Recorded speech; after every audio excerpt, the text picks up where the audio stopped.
Olha lá, quase concluindo o nosso estatuto, nós iniciamos o desligamento do serviço ativo, já falamos da reserva remunerada, vamos falar um pouquinho agora da reforma, das maneiras que o militar será desligado do serviço ativo através da reforma. Lembramos que a reforma é uma situação que não se aplica a pedido, até porque a reforma acontece por invalidez, ela acontece em virtude de uma punição, ou então a reforma acontece em virtude de problema de idade. O militar chegou na certa idade, ele vai ser reformado. Então a reforma sempre ocorre ex officio. Então no conceito de reforma, eu posso garantir para vocês que ela sempre vai ocorrer ex officio, sendo que ela pode ter as três situações que nós citamos agora há pouco. Então vamos lá estudar a reforma de uma maneira mais profunda. A reforma, como eu falei, ela pode acontecer em virtude da idade, ela pode ocorrer em virtude de uma punição, que é a reforma administrativa disciplinar, ela pode ocorrer também em virtude de doença, de invalidez permanente. Então vamos lá tentar estudar cada uma dessas situações. Lembrando que a reforma, como eu falei, sempre ocorre ex officio. Professor, como é que ocorre essa história da reforma por idade que eu não entendi ainda? Pessoal, é muito simples. O que é a reforma por idade? Todo militar, se não adoecer ou se não for punido, ele vai para a reserva remunerada. O caminho natural da gente é ir para a reserva remunerada. Trabalhou seus 30 anos, completou lá a sua idade de 53 anos, todos irão para a reserva remunerada, salvo se pedir para sair da corporação, se for demitido ou expulso. Se você continuar na corporação, o caminho natural qual é? Da ativa, você vai ser transferido para a reserva remunerada. Como a gente sabe muito bem, o militar que está na reserva remunerada ainda está sujeito ao Código Disciplinar. O militar que está na reserva remunerada ainda pode ser convocado a retornar para o serviço ativo. Só que a gente sabe que o militar reformado nem responde ao Código Disciplinar, nem tampouco vai ser convocado a retornar para o serviço ativo. Então a gente vem para cá, para o slide, para explicar que a reforma por idade acontece da seguinte forma. Está aqui o militar na ativa, está ativo, passou para a reserva remunerada. Da reserva remunerada ele vem para a reforma. Quando chegar a uma certa idade, conforme o posto ou graduação, o militar vai ser obrigado a ser transferido para a reforma. A transferência da reserva remunerada para a reforma, a meu ver, só traz benefícios, porque, repito, o militar reformado, ele está definitivamente dispensado da prestação do serviço ativo, então não pode mais ser convocado pelo governador a retornar para o serviço ativo. E o militar reformado também, ele está livre, ele está dispensado do rigor do Código Disciplinar, porque não está sujeito ao Código Disciplinar. Foi o que nós vimos lá no artigo 2º do Código Disciplinar. Então são duas vantagens para o militar que for reformado. Como eu já falei, a idade da reforma depende do posto ou da graduação. Você, olhando o posto e a graduação, você vai ver que são idades diferentes que vão levar o militar à reforma por motivo de idade. Interessante é, o militar que está aqui na reserva remunerada, como a gente já falou, ele pode ser convocado a retornar para a ativa. Essa convocação geralmente é transitória, é temporária, mas o militar está na reserva e voltou para a ativa e está lá na reserva com, sei lá, com 59 anos, por exemplo, e é convocado e retorna para a ativa. Aí fica lá na ativa até o tempo, até o momento que ele quiser retornar para a inatividade. E lá, o cidadão completou 62 anos, quero voltar para a inatividade, quero me aposentar novamente. Ele volta. Ou então, pessoal, por incrível que pareça, ele só vai ser obrigado a voltar para a inatividade quando ele completar 70 anos de idade. Então, aos 70 anos, ele é obrigado a se reformar compulsoriamente também por motivo de idade. Então, repito, a reforma por idade, ela traz esses dois benefícios ao militar, deixa de estar sujeito ao Código Disciplinar e também ele não pode mais ser convocado a retornar para o serviço ativo. Se você lembrar lá das prescrições, né, da extinção da punibilidade, melhor dizendo, lá do artigo 74 do Código, ele fala que a passagem do militar da reserva remunerada para a reforma, ela extingue a punibilidade, justamente porque ele não está mais sujeito ao Código Disciplinar. Então essa é a primeira reforma, reforma por motivo de idade. Segunda reforma, reforma por punição, também conhecida por reforma administrativa disciplinar. Essa reforma, como a gente já aprendeu lá desde a primeira aulinha, ela gera um problema na vida do militar. Professor, ela é uma punição porque se ela aposenta o militar deixa de trabalhar e continua recebendo a remuneração? Você tem razão. O militar deixa de trabalhar e continua recebendo a remuneração. O problema é, a remuneração vai ser proporcional ao tempo de serviço. O militar tinha 29 anos de serviço, então o prejuízo é só de um ano, né? Só um dia por mês que vai ser descontado. O professor militar só tinha 15 anos de serviço. Então o prejuízo vai ser maior, porque ele vai receber só metade do salário. Então o salário, os proventos, porque na verdade eu estou falando de aposentadoria, vão ser proporcionais ao tempo de serviço, sempre que se falar em reforma administrativa e disciplinar, reforma por punição. A reforma por idade, eu não posso garantir se vai gerar remuneração proporcional ou integral. Na maioria dos casos gera remuneração integral. Ou seja, você passou daqui, da ativa para reserva remunerada com salário integral. Então quando passar para a reforma, continua com salário integral. Mas tem situações que você passa da ativa para a reserva proporcional. O professor, por exemplo, passou da ativa para a reserva porque assumiu um cargo eletivo. Então, minha reserva remunerada foi proporcional. No dia que eu completar a idade para implementar a reforma, eu vou continuar com a remuneração proporcional. Então, vou manter o que eu já tinha antes. Então, reformado por idade mantém o que tinha antes. O reformado por punição sempre vai ter os proventos proporcionais. E quando eu vou para o último reformado, que é o reformado por doença ou por invalidez permanente, eu tenho as duas possibilidades.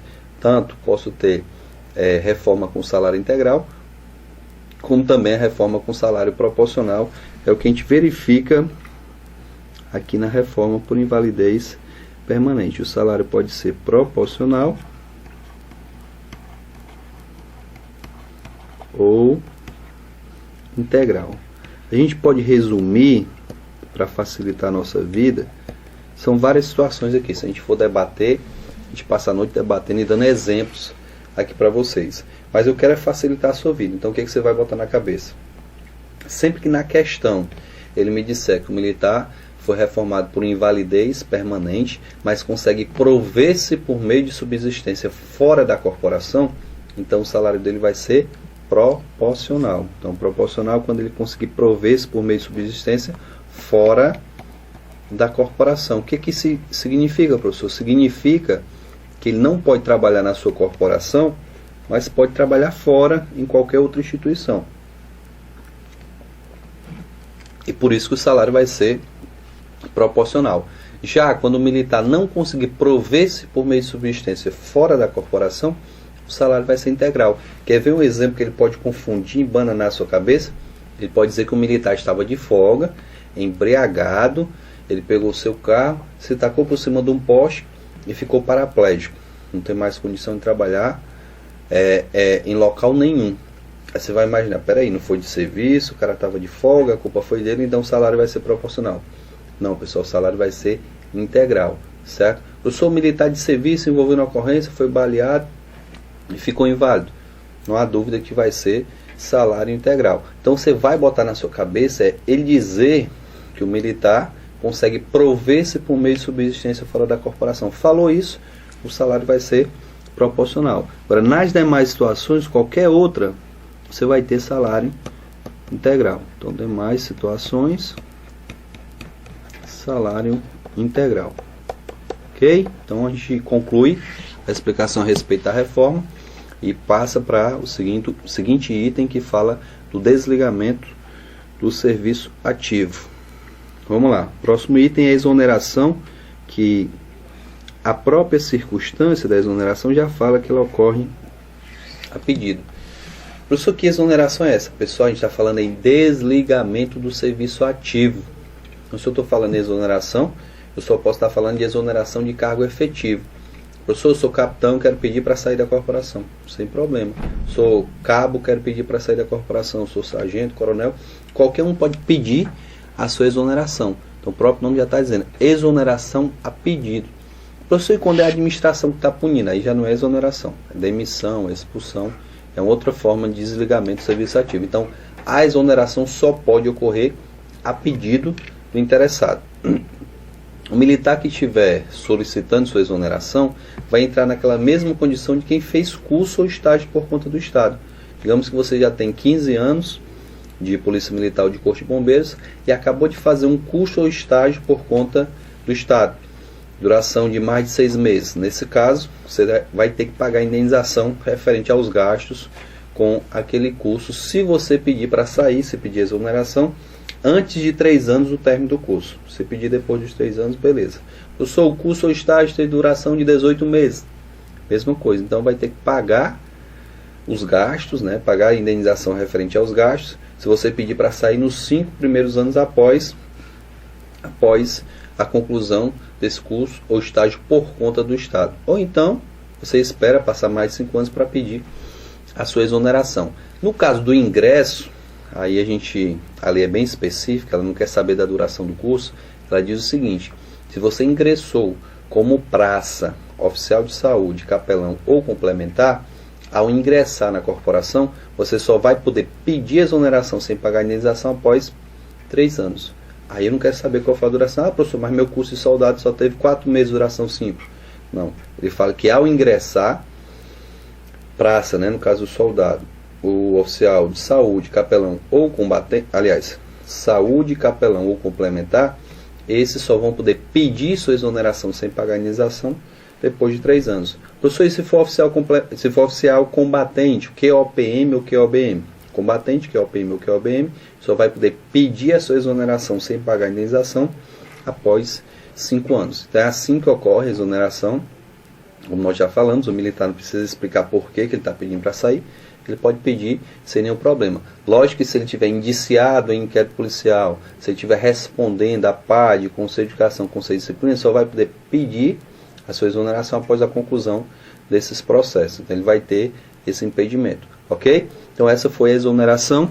Passamos agora a falar da demissão, que é a quarta forma de desligamento do serviço ativo. Tudo aqui para frente vai ser ex officio, porque a gente já viu as duas situações em que a gente vai ter a pedido só a exoneração e a reserva remunerada, que pode ser, como a gente viu aqui, a pedido ou ex officio. Então o restante tudo vai ser ex officio.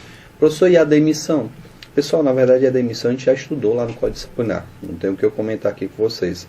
A demissão ocorre em 3 situações para a praça, em 6 situações para, melhor dizendo, 3 situações para o oficial e 6 situações para a praça. E a demissão, pessoal, nada mais é do que o desligamento do serviço ativo através de uma punição.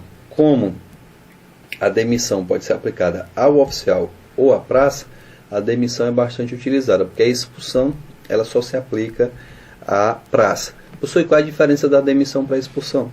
Basicamente, pessoal, a maneira que gerou o desligamento. Se você é praça, então você pode ser expulso ou demitido. Se é oficial, só pode ser demitido. Outra coisa, o militar foi condenado a pena privativa de liberdade superior a 2 anos. Então ele só pode ser demitido. Essa é uma causa de demissão tanto para a praça como para o oficial. A praça, ela praticou um ato desonroso ao decoro profissional. Ela vai ser demitida? Não, já vai ser expulsa. Então, o que vai dizer se é demissão ou expulsão é a situação que gerou aquele desligamento. A demissão, infelizmente, vai deixar o militar sem o menor amparo, porque ele sai sem direito a nada. Que não é iniciativa privada, que o cidadão recebe FGTS, que recebe um bocado de direito, não. O concursado, né, e o militar não é diferente, ele é regido por um estatuto, ele é estatutário. Infelizmente, se for demitido, ele sai sem direito a nada. Então, essa é a demissão. Se a gente for aqui para a quinta situação, eu sinceramente não entendo por que foi colocada essa quinta situação, porque ela está embutida aqui na demissão. Ora, se o militar perdeu o posto e a patente, no caso do oficial, logicamente que ele vai ser demitido. Se ele perdeu a graduação, no caso da praça, vai ser demitida também. É só a gente lembrar lá das situações que geram a demissão. Vou repetir aqui por questão de didática. O oficial pode ser demitido quando ele for condenado a pena privativa de liberdade superior a 2 anos, quando ele for condenado à perda da função pública. Qual é a função do oficial? Qual é o cargo? O posto, e a patente está ligada ao posto, certo? E a terceira situação, quando ele for considerado incompatível no processo regular, no Conselho de Educação.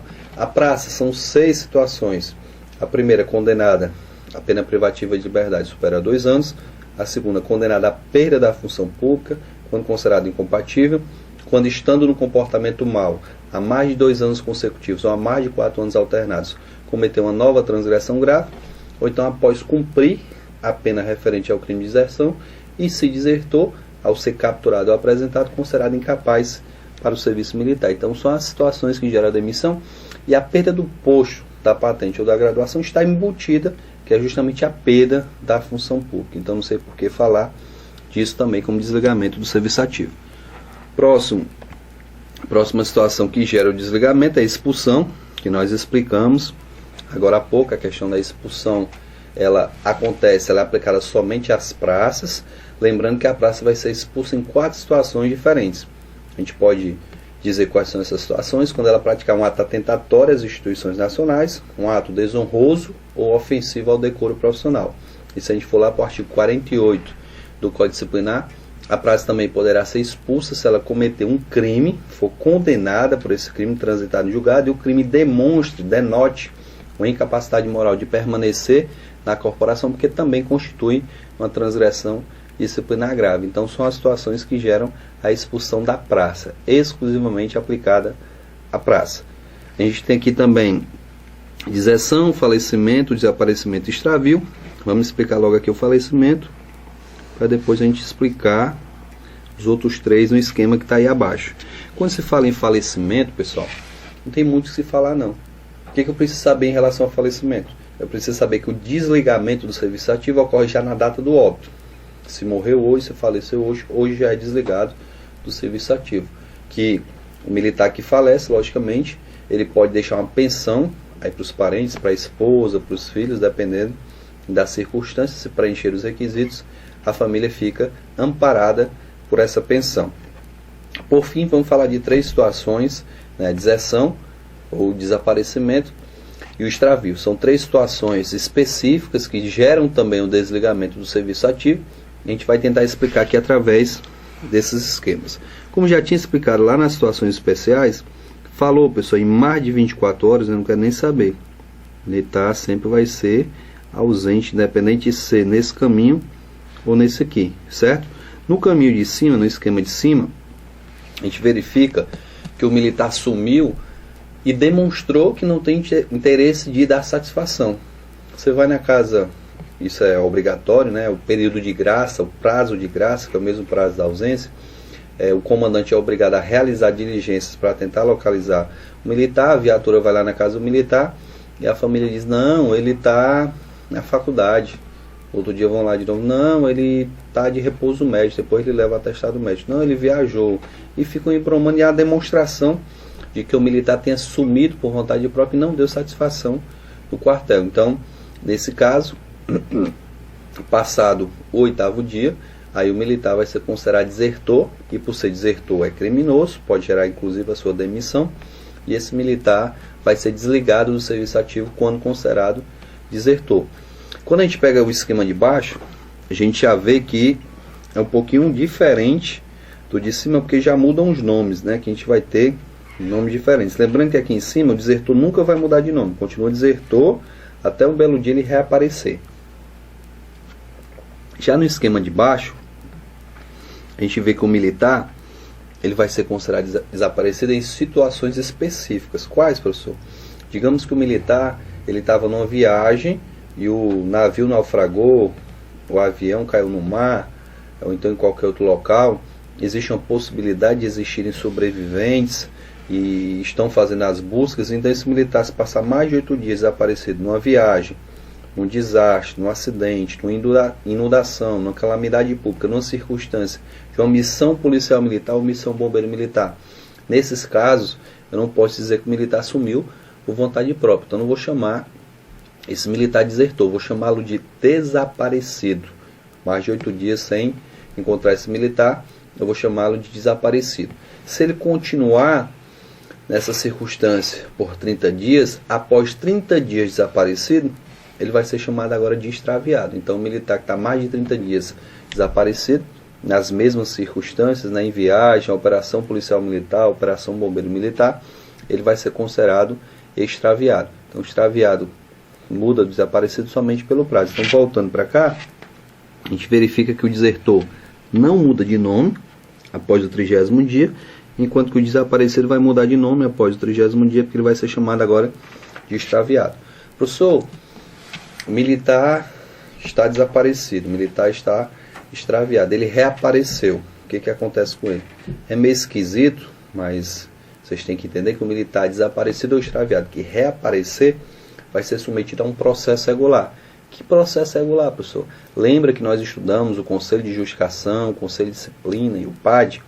São justamente esses processos que ele vai responder. Professor, mas o senhor no esquema disse aqui pra gente que o militar extraviado, ele não sumiu por vontade própria. Justamente, ele não sumiu por vontade própria. Ele não está cometendo o crime. É justamente para explicar essa circunstância que ele vai ser submetido a um processo regular, para provar a inocência, para provar que ele não era desertor. Porque se houver qualquer indício de deserção, ele vai responder pelo crime de deserção. Então o militar desaparecido ou extraviado, ao reaparecer, vai ser submetido a esse processo regular para provar sua inocência. Provada a inocência, esse militar vai voltar a trabalhar normalmente. Então, o desaparecido e o extraviado estão até agregados, né? Melhor dizendo, o extraviado vai estar agregado. Ao reaparecer, vai ser agregado novamente, porque vai ser submetido a um processo regular. Enquanto estiver respondendo a esse processo regular, esse militar vai estar na condição de agregado, certo? Outra observação interessante que a gente faz aqui em relação às diferenças é que o militar desertor, ao ser considerado desertor, ele vai ter o corte na sua remuneração, certo? Corte na remuneração. Professor, o militar desertor então perdeu definitivamente a remuneração? Não. O militar desertor, ao ser capturado ou se apresentar, ele volta a receber sua remuneração, até porque ele vai ser processado, julgado, se condenado, ele vai cumprir a sua pena, então ele voltou a exercer sua função. Melhor dizendo, ele voltou para a corporação, então voltou a ser militar ativo, sem restrições. Depois de cumprir a pena, ele pode ser demitido, dependendo das circunstâncias, né, que a gente já viu lá nos casos da demissão. Mas por enquanto for militar, ele volta a receber a remuneração quando ele reaparecer. Então, o desertor perde a remuneração no momento que é considerado desertor e volta a recebê-la quando ele se apresentar ou for capturado. Enquanto que o extraviado e o desaparecido, ele não vai ter prejuízo, porque a família passa a receber essa remuneração uma forma de pensão. A lei também é muito clara, ela diz que em caso de catástrofe aérea, né, numa inundação, numa situação qualquer, num acidente qualquer, em que forem realizadas as buscas para tentar localizar os sobreviventes, esses militares vão ser configurados como desaparecidos ou extraviados, mas a partir do momento que se encerrarem as buscas, ou seja, as autoridades que estão lá fazendo essas buscas acham que não há mais possibilidade de existirem sobreviventes, esse militar vai ser considerado falecido para todos os efeitos. A família já passa a receber uma pensão definitiva. Então, o militar que for considerado desaparecido ou extraviado vai ter a família recebendo a pensão, certo? E se o militar retornar, como eu já falei, vai ser submetido a um processo regular, Conselho de Justificação, Conselho Disciplinar ou PAD, conforme seja oficial, praça com 10 anos ou mais ou praça com menos de 10 anos de serviço. Então, pessoal, a gente vê que essas situações específicas de desaparecimento, extravio e deserção, elas são situações que podem confundir na hora da prova. Eu gosto de frisar isso muito nas aulas. A CESP, ela adora fazer esse trocadilho, né, com deserção, com desaparecimento, com extravio e também com ausência. A CESP diz, por exemplo, que o militar está mais de 30 dias sem aparecer, aliás, há mais de 30 dias desaparecido, ele é chamado de ausente, quando a gente sabe que o prazo da ausência é o período de 24 horas. Mais de 24 horas, ele vai ser chamado de ausente. Esse período de ausência, como eu falei para vocês, é extremamente importante você saber. Também a mesma coisa do período de graça. Quando se fala lá no Estatuto tem período de graça, é o período, né, que se realizam as diligências para tentar localizar o militar, que indica-se que pode ter sumido, ou por vontade própria, ou no caso do desaparecimento. Então, são essas as circunstâncias que geram o desligamento do serviço ativo. Se a gente voltar aqui para o nosso slide, eu vou dizer para você que o desligamento do serviço ativo é ato de competência do governador. Aí aqui a gente tem que ter cuidado para não confundir. Professor, o senhor não falou que a expulsão poderia ser aplicada por outra autoridade? Pode. Só que o militar é expulso, mas quem realmente vai desligar esse militar do serviço ativo é o chefe do Poder Executivo Estadual. Então, o decreto desse chefe do Poder Executivo é que tem essa competência. Então, o governador é quem vai desligar o militar do serviço ativo, seja qual for a circunstância. Cuidado para não confundir. A aposentadoria, quem é que vai colocar o militar para a reserva remunerada? É o governador.